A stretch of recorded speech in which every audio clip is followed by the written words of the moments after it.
ऊन वारा पावसात दऱ्याखोऱ्यात राहणाऱ्या, ज्यांच्या जीवनाच्या केंद्रस्थानी जल, जमीन आणि जंगल हे जिव्हाळ्याचे, संघर्षाचे विषय झाले आहेत, ज्यांच्या जीवनाचा एकूणच परीघ हा निसर्गमय आहे, जी संस्कृती जगाच्या कला, भाषा, समाज, संस्कृती यांच्या मूलस्थानी आहे, ती संस्कृती आपण आदिवासी संस्कृती म्हणून ओळखतो. अशा या आदिवासी संस्कृतीला, या संस्कृतीच्या आजच्या संघर्षाला, तिच्या जाणीवा नेणीवा, तिची पाळेमुळे आपल्या कवितेतून उजागर करणाऱ्या एका कवीचा आपण परिचय करून घेणार आहोत. भुजंग. भुजंग, तू ह्या कवतेच्या शाईचे उडू दे जंगल जमिनीवर शिंतोडे, तिच्यातून उगवू दे आदिवासी कवी आणि कवयिता उलगुलान पेटवणारी. या शब्दात आपली कविता कवी भुजंग मेश्राम यांना अर्पण करणारा हा कवी म्हणजे विनोद कुमरे. आज आदिवासी कवितेत विनोद कुमरे हे नाव ठळकपणे घेतलं जातं. आदिवासी कवी म्हणूनच नाही, तर एकूणच मराठी कवितेतील आजच्या काळातील महत्त्वाचा कवी म्हणून विनोद कुमरे हे नाव आपल्याला माहीत आहे. 1994 पासून विनोद कुमरे यांनी आपल्या काव्यलेखनाच्या प्रवासाला सुरुवात केली. 2014 मध्ये मुंबईच्या लोकवाङ्मय गृह या प्रतिष्ठित प्रकाशनाने आरंभ कविता या मालिकेत आगाजा हा त्यांचा मराठी आदिवासी कविता संग्रह कवी समीक्षक चंद्रकांत पाटील यांच्या संपादनाखाली प्रकाशित केला. सर, आदिवासी कवितेचे स्वरूप याबद्दल काय सांगाल तुम्ही?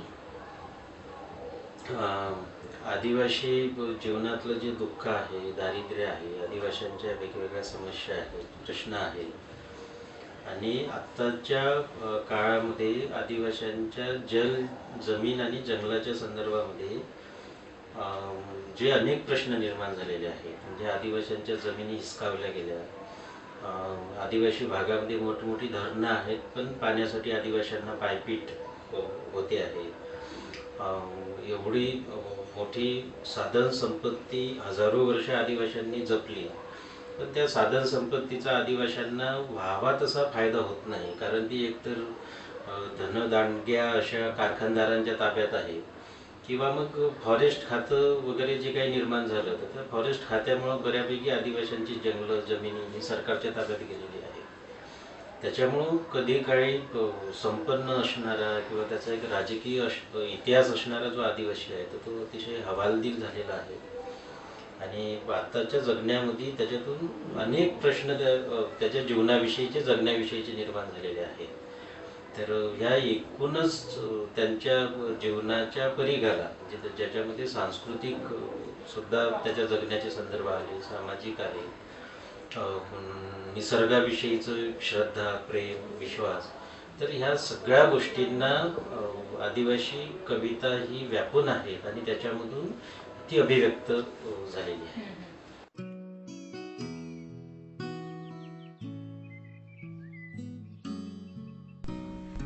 विनोद कुमरे हे मूलतः गोंडी बोली आणि आदिवासी परिसरातून आलेले कवी. मातृभाषा गोंडी, शिक्षण व व्यवसाय प्रमाण मराठीशी जोडलेले, या संयोगाने त्यांनी कवितेत आणलेले रसायन आपल्या समोर आहे. त्यांची कविता प्रमाण मराठीच्या मध्यवर्ती साहित्य प्रवाहाला एक वेगळा आयाम आणि बळ देणारी आहे, असं लोकवाङ्मय गृह या प्रकाशनाने आपल्या भूमिकेत म्हटलंय. ती आगाजातील आदिवासी कवितेने सार्थ ठरवली आहे. महाराष्ट्रातील प्रसिद्ध काव्य समीक्षक राजन गवस यांनी विनोद कुमरे हे या काळातील महत्त्वाचे कवी आहेत असा अभिप्राय नोंदवला आहे. आगाजातील कविता महाराष्ट्रातील अमरावती, नांदेड आणि औरंगाबाद या विद्यापीठात एमफिलच्या पदविकेसाठी निवडल्या आहेत. मराठी साहित्यातील अनेक प्रतिष्ठित नियतकालिकांतून त्यावर समीक्षण छापून आले आहे. महत्त्वाचा भारतीय कवी अशी रजा फाउंडेशन दिल्ली यांनी इंडियन पोएट्री बिनल 2017 दिल्ली येथील महोत्सवासाठी या कवीची घेतलेली दखल कुमरे आणि त्यांच्या कवितेचा सन्मान वाढवणारी आहे. आगाजा म्हणजे आवाहन हा गोंडी भाषेतील शब्द. गोंडी ही एक प्रमुख आदिवासी भाषा. आदिवासी कविता विस्थापितांच्या वेदनेची कविता आहे. निसर्ग हा तिचा आत्मा आहे. आदिवासींच्या मूलभूत प्रश्नांना सामोरे जाण्याचा प्रयत्न विनोद कुमरे यांच्या कवितेत दिसून येतो. या कवितांतील चिंतनशीलता फक्त समाजापर्यंत, समूहापर्यंतच मर्यादित नाही, तर तिने व्यक्तीच्या समूहातील नेमक्या नात्याचाही विचार केला आहे. आदिवासी कवितेची स्थित्यंतर आणि सद्यस्थिती याकडे तुम्ही कसं बघता? आदिवासी कवितेची जी सुरुवात आहे तर ती आदिवासींच्या सामाजिक चळवळीमधूनच पुढे आलेली आपल्याला दिसून येते.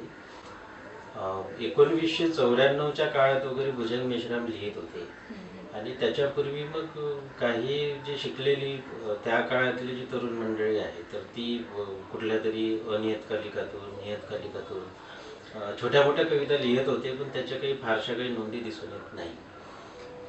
94ला जवळपास भुजंग मेश्रामांनी उलगुलानातल्या ज्या काही कविता आहेत तर त्या लिहिल्या असाव्या. त्याच्यानंतर त्यांचा उलगुलान हा कविता संग्रह मराठी कवितेत आला. त्यावेळी दलित कविता ही अत्यंत जोमात होती आणि म्हणून त्या या सगळ्या पार्श्वभूमीवरती भुजंग मेश्रामांची जी उलगुलानाची कविता आली आणि त्याच्यामधून आदिवासीयांचं जीवन वेगळ्या पद्धतीनं म्हणजे समाजाला माहिती असलेलं आणि उलगुलानमध्ये आलेलं ते फारच प्रभावी असं राहिलं आणि एक नव्या प्रवाहाचा झंझावात मराठी कवितेमध्ये निर्माण होतो अशी एक स्थिती निर्माण झाली. आणि मग या भुजंग मेश्रामांच्या समकालीन असणारे जे काही अनेक कवी आहेत म्हणजे वहारू सोनवणे आहेत, विनायक तुमराम आहेत, उषा किरण आत्राम आहे, तर यांच्या ज्या काही कविता आहेत तर त्यांनी एक आदिवासी कवितेला चेहरा प्राप्त करून देण्याचा प्रयत्न केला किंवा आदिवासी कवितेचा चेहरा निर्माण करण्याचा प्रयत्न केला. तर भुजंग मेश्राम, त्याच्यानंतर वहारू सोनवणे, त्याच्यानंतर प्रभू राजगडकर आणि पुन्हा यांना समकालीन असलेले चामलाल राठवा, कुसुमालाम, तर यांच्यासारखे जे कवी आहेत की ज्यांनी आदिवासी कवितेला सावरून धरलेला आहे किंवा पुढे आणलेला आहे किंवा कवितेच्या संदर्भात महत्त्वाची कामगिरी केली आहे. आणि आता मग बऱ्यापैकी अनेक कवी लिहिताना आपल्याला दिसून येते, ज्याच्यामध्ये संजय लोहकरे आहे, कविता आत्राम आहे आणि बऱ्यापैकी म्हणजे पुनरावृत्तीपेक्षाही नव्या नव्या पद्धतीनं आदिवासी कवितेमध्ये आदिवासी जीवनाविषयीचे जे काही प्रश्न, समस्या किंवा एकूणच जगण्याची अभिव्यक्ती आहे तर तो मांडण्याचा प्रयत्न सर्व आदिवासी कवी करताना दिसून येते. आपल्या पहिल्याच संग्रहात विनोद कुमरे यांनी आशय, अभिव्यक्ती आणि रूपबंधावर मिळवलेला ताबा निश्चितच प्रशंसनीय आहे. समीक्षक चंद्रकांत पाटील यांनी व्यक्त केलेली ही प्रतिक्रिया खूप काही सांगून जाणारी आहे. आवानओल प्रतिष्ठान कणकवली यांनी कविवर्य वसंत सावंत स्मृती उगवाई काव्य पुरस्कार 2015-2016 आगाजा कविता संग्रहाला देऊन विनोद कुमरे यांचा सन्मान केला आहे. वर्धा जिल्ह्यातील दिघी, बोपापूर येथील गोंड वस्तीपासून ते मुंबई विद्यापीठाच्या मराठी विभागात सहयोगी प्राध्यापक या पदापर्यंतचा कुमरेंचा 40 वर्षांचा प्रवास संघर्षमय आहे. शिक्षण घेत असताना आरंभी पत्रकारिता क्षेत्रात वर्धा येथे जनवाद सकाळमध्ये काम करत असताना विनोद कुमरे यांनी मराठी विषयात MA, नेट व आधुनिक कालखंडातील आदिवासी मराठी साहित्यावर PhD असा शैक्षणिक टप्पा परिस्थितीशी झुंज देत यशस्वीपणे पूर्ण केला. एकूणच सर, आदिवासी कवितेची प्रेरणा याबद्दल तुम्ही काय सांगू इच्छिता? आदिवासी कवितेच्या प्रेरणेचा विचार करताना आपल्याला तो 2 टप्प्यामध्ये करावा लागतो. एकतर आदिवासीकडे असलेलं त्यांचं सामाजिक आणि सांस्कृतिक संचित, त्याच्यानंतर त्यांच्याकडे असलेल्या ज्या लोकपरंपरा आहेत म्हणजे लोकगीतं असेल किंवा त्याच्यासारखी ज्या अनेक रचना म्हणजे महाकाव्य सारख्या रचना आदिवासी समाजामध्ये आहेत, तर त्याचा विचार आपल्याला एका प्रेरणेच्या दृष्टीनं करता येतो. प्राचीन प्रेरणा ज्याला आपण म्हणू किंवा त्यांच्या जगण्यातल्या मूळ प्रेरणा ज्याला आपण म्हणू. पण आधुनिक काळामध्ये मात्र मग ज्या काही फुले आंबेडकरी चळवळी निर्माण झाल्या आणि या चळवळीतून काही कवी घडलेत किंवा अनेक लोकांना त्या चळवळीचा फायदा झाला. आणि डॉक्टर आंबेडकर आणि महात्मा फुले यांच्या वैचारिक अधिष्ठानातून एक त्याला काय म्हणजे एक शक्ती आदिवासी कवींना मिळाली किंवा त्यांच्या वैचारिक शक्तीला त्यामुळे एक चालना मिळाली. त्यामुळे मग प्राचीन प्रेरणा आणि आधुनिक प्रेरणा असा दोन्ही दृष्टीनं आपल्याला विचार करावा लागतो. आणि आदिवासी कवितेचं स्वरूप हे खूप व्यापक अशा पद्धतीचं आहे. म्हणजे भुजंग मेश्राम अगदी भारतातल्या आदिवासीपासून तर आफ्रिकेतल्या आदिवासीपर्यंत आपला संवाद साधताना दिसतो आहे अशी. आणि एकूणच जगातल्या आदिवाशांचं जे अधिष्ठान आहे तर ते कवितेतून व्यक्त होतं. म्हणजे मग ते नृत्याच्या दृष्टीनं असेल, त्याच्यानंतर सामाजिक ज्या रूढी परंपरा आहेत त्याच्या दृष्टीनं असेल तर ते महत्त्वाचं ठरते. आणि ह्या सगळ्या प्रेरणेचा विचार करत असताना हा सर्व आवाका लक्षात घ्यावा लागतो. साहित्य क्षेत्रात उपेक्षेचा विषय राहिलेल्या आदिवासी साहित्य अभिव्यक्तीला हक्काचे एक विचारपीठ मिळावे यासाठी विनोद कुमरे यांनी गोंदण हे आदिवासी साहित्य व चळवळीचे मुखपत्र त्रैमासिक जानेवारी 2016 पासून सुरू केले. गोंदणमध्ये प्रस्थापित आदिवासी लेखकांसोबत नवोदितांच्या लेखनाला महत्त्वाचे स्थान दिले गेले आहे. कविता लेखनासोबतच विनोद कुमरे यांनी कोयतूर या आदिवासी गोंड जमाती जीवनावरील कादंबरीचे लेखन केले असून ही कादंबरी शब्दालय प्रकाशनाकडून लवकरच प्रकाशित होत आहे. कविता, कादंबरी यासोबतच आदिवासी साहित्यावरील समीक्षणात्मक लेखनही सातत्याने ते करत आहेत.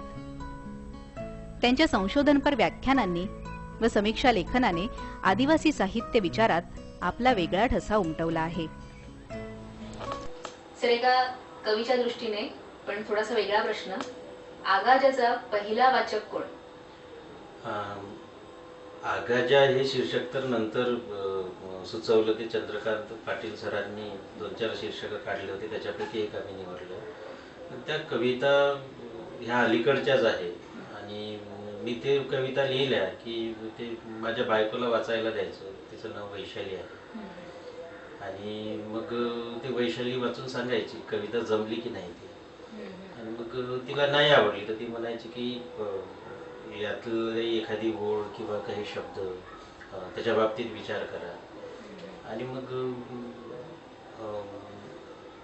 त्या तिच्यापासून एकदा काय म्हणून आपण त्याला हे झाल्या, पास झाल्या की मग ती कविता पूर्ण. आदिवासी समाज वास्तव, जडणघडण, दुर्लक्षित भोगलेपण स्वीकारत प्रतिकूल परिस्थितीवर मात करत उच्च शिक्षण प्राप्त करणारा हा कवी आपल्या मातीची ओल मनात जपून आहे.